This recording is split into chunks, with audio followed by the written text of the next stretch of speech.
Good morning മക്കളെ. നമ്മൾ page number 21 question number 3 ഇത്രയും നേരം നമ്മൾ കണ്ടുപിടിച്ചത് തൊട്ടടുത്തടുത്തുള്ള സംഖ്യകളല്ലേ. ഇച്ചിരി ദൂരെയുള്ള സംഖ്യകൾ കണ്ടുപിടിക്കാൻ പോവാം. നോക്കാവേ ക്വസ്റ്റ്യൻ.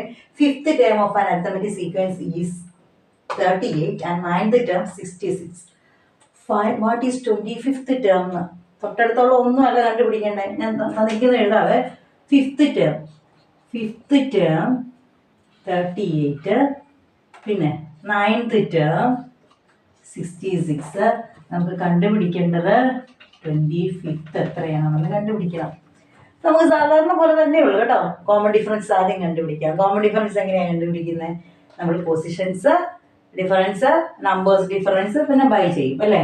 അപ്പൊ ആദ്യം ഡിഫറൻസ് ഇൻ പൊസിഷൻ ഏതൊക്കെയാണ്? 5th 9th. അപ്പൊ നമ്മൾ എന്നാ ചെയ്യും? 9 - 5 4 ആണ്. ഓക്കെ, അടുത്ത ഞാൻ ചെയ്യാൻ പോകുന്നത് ഡിഫറൻസ് ഇൻ നമ്പേഴ്സ് ആണ്. നമ്പേഴ്സ് ഏതൊക്കെയാണ്? 66 38. സബ്ട്രാക്ട് ചെയ്തേ. 8 16 എടുത്തു 28 അല്ലേ. 28 ശരിയല്ലേ? ഓക്കെ. ഇനി നമ്മൾ കോമൺ ഡിഫറൻസ് എന്ന് പറഞ്ഞാൽ നമ്പറിൻ്റെ ഡിഫറൻസിനെ നമ്മൾ ഇതിൻ്റെ പൊസിഷൻ്റെ ഡിഫറൻസ് കൊണ്ട് ഡിവൈഡ് ചെയ്യും. അപ്പോൾ എത്രയാണ്? 7 ആണ്. Common difference is 7. ഇത്രയും മനസ്സിലായില്ലേ? കോമൺ ഡിഫറൻസ് നമ്മൾ ഇത്രയും നേരം ചെയ്തത് തൊട്ട് മുമ്പുള്ള സെക്കൻഡ് നമ്പറോ അല്ലെങ്കിൽ 5th നമ്പർ ആണെങ്കിൽ 4th നമ്പറോ ഒക്കെയാണ് കണ്ടുപിടിച്ചുകൊണ്ടിരുന്നത്. ഇനി നമുക്ക് 25th നമ്പറാണ് കണ്ടുപിടിക്കേണ്ടത്. നമുക്കിവിടെ ഏത് ടേം ഉണ്ട്? 5th ടേം ഉണ്ട്. ആണോ? കണ്ടുപിടിക്കേണ്ടത് 20th ടേം. അപ്പം നമ്മൾ 25th ടേം. നമ്മളപ്പോൾ എന്ത് ചെയ്യുന്നറിയാവോ? 25th ടേമിന്ന് ഏതാ നമുക്കുള്ള ടേം ഏതാണ്? തൊട്ടടുത്തുള്ള ടേം ഏതാ? ആദ്യത്തെ ടേം അത് നോക്കാം നമുക്ക്. 5th ടേം അങ്ങ് സബ്ട്രാക്ട് ചെയ്യുക. ഈ സ്ഥലത്ത് വെച്ച് 9th വെച്ചും ചെയ്യാം കേട്ടോ. ഈ 5th സ്ഥലത്ത് സെയിം പ്രൊസീജിയർ തന്നെ. 5th സ്ഥലത്ത് വേണം 9th എന്ന് എഴുതിയും ചെയ്യാം. അപ്പൊ 25 5th ടേമിന്ന് 5th ടേം സബ്ട്രാക്ട് ചെയ്യുക. എത്രയാ? 25 5 പോയാൽ എത്രയാ? 20. അപ്പൊ നമ്മൾ എന്ത് ചെയ്താൽ മതി എന്നറിയാം. നമുക്ക് 20 കിട്ടി. ഈ 25th ടേം, ഇനി 25th ടേം കാണാൻ വേണ്ടി നമ്മൾ എന്ത് ചെയ്താൽ മതി എന്ന് ചോദിച്ചാൽ നമ്മളിപ്പോൾ എടുത്ത ടേം ഏതാണ്? ഇവിടെ 5th ടേം ആണ്. അതിൻ്റെ കൂടെ ഈ 25th 5 കുറച്ചില്ലേ? അപ്പൊ എത്ര കിട്ടിയത്? 20 ഇൻറ്റു കോമൺ ഡിഫറൻസ് മൾട്ടിപ്ലൈ ചെയ്യണം. മനസ്സിലായോ? ഞാൻ ഒന്നുകൂടെ റബ്ബ് ചെയ്തിട്ട് ഒന്നുകൂടെ നിങ്ങളോട് പറഞ്ഞു തരാൻ പോവാണ്. എങ്ങനെയാണെന്ന് ചോദിച്ചാൽ നമുക്ക് കണ്ടുപിടിക്കേണ്ടത് 5th ടേം ഉണ്ട്, 9th ടേം ഉണ്ട്, 25th ആണ്. ദൂരെയുള്ളൊരു ടേം. നമുക്ക് അത്ര ഇന്ന് എഴുതാനൊന്നും പറ്റില്ല. അപ്പം നമ്മൾ എന്ത് ചെയ്യും? നമ്മൾ ആദ്യം നമുക്ക് തന്നിരിക്കുന്നത് 5th എടുത്തു. കണ്ടുപിടിക്കേണ്ടത് 25th. അപ്പം നമ്മൾ 25th 5th ടേം കുറച്ചാൽ എത്ര ടേം കിട്ടും നോക്കാം. എത്ര ടേമാണ് കിട്ടിയത്? 20. ഇപ്പം നമ്മൾ അതിന് പകരം ഈ 5ന് പകരം നമ്മൾ 9 എടുത്ത് വേണമെങ്കിൽ നമുക്ക് ചെയ്യാം. സെയിം പ്രൊസീജിയർ ആണ്. ടേം മാറുമെന്ന് മാത്രമേ ഉള്ളൂ.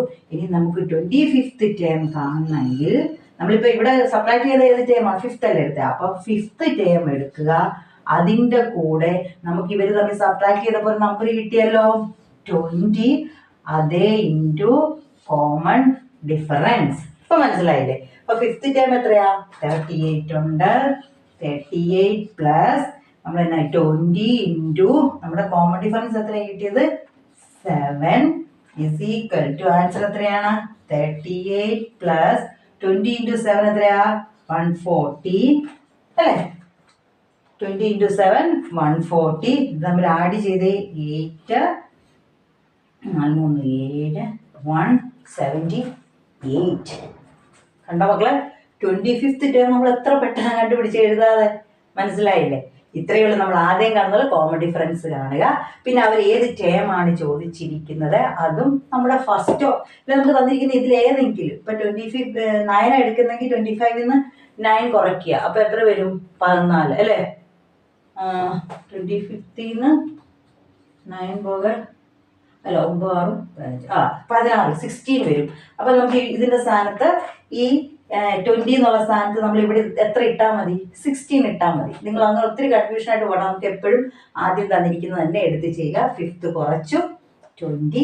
അപ്പൊ നമ്മുടെ 25th ടേം നമ്മളിവിടെ 5th ആയിട്ട് എടുത്തുകൊണ്ട് അതേ പ്ലസ് നമുക്ക് കിട്ടിയ ഡിഫറൻസ് ഇൻറ്റു കോമൺ ഡിഫറൻസ് ചെയ്താൽ നമ്മുടെ ആൻസർ ഈസി ആയിട്ട് കിട്ടും. സിമ്പിൾ അല്ലേ? ക്വസ്റ്റ്യൻ കേട്ടപ്പോൾ നിങ്ങൾ പേടിച്ചില്ലേ? അത്രേ ഉള്ളൂ. ഞാൻ എല്ലാ ക്വസ്റ്റ്യൻസും നിങ്ങൾക്ക് ഈസി ആക്കി തരും മക്കളെ. ഓക്കെ, എല്ലാവർക്കും മനസ്സിലായെന്ന് വിചാരിക്കുന്നു. വീഡിയോ കണ്ടിട്ട് തന്നെ ചെയ്ത് നോക്കണം. തെറ്റുമ്പോൾ എപ്പോഴും പറഞ്ഞാൽ തെറ്റുന്ന തെറ്റട്ടെ, പിന്നെ ഒന്നുകൂടെ ചെയ്ത് നിങ്ങൾ പഠിച്ചു. ഓക്കെ മക്കളെ, ചാനൽ കണ്ടിട്ട് സബ്സ്ക്രൈബ് ചെയ്യണം. ഓക്കെ, ഇഷ്ടപ്പെട്ടെങ്കിൽ ലൈക്ക് ചെയ്തില്ലേ? ഫീഡ്ബാക്ക് അറിയിക്കണേ. Thank U.